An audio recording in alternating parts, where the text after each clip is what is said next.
Territoire de Calais, dans l'est de la République démocratique du Congo. Une région ravagée par d'incessants combats entre les autorités de Kinshasa et des rebelles.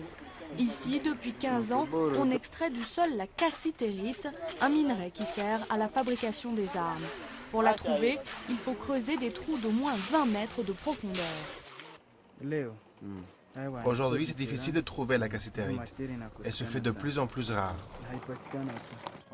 De plus en plus rare et de moins en moins intéressante, car les mineurs préfèrent désormais se consacrer à l'extraction d'un nouveau minerai, le coltan.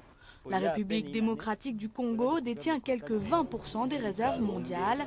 Utilisé dans la fabrication de téléphones portables et ordinateurs, ce minerai est aussi beaucoup plus facile à extraire. Il y a des gens qui viennent vous informer, ceci ou cela. Alors on m'a informé que dans les collines de Kachibere, il y a un peu de coltan.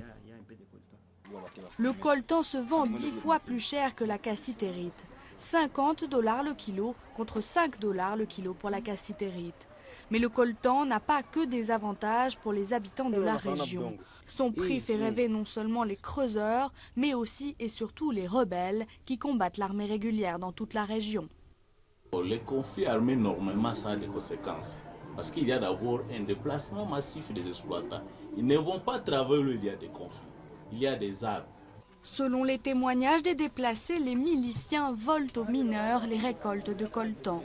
Mais les principaux bénéficiaires de cette orguerie ne sont ni les miliciens ni les creuseurs, ce sont les exportateurs. Après avoir transformé le coltan en poudre, ils le revendent 10 fois plus cher, 500 € le kilo.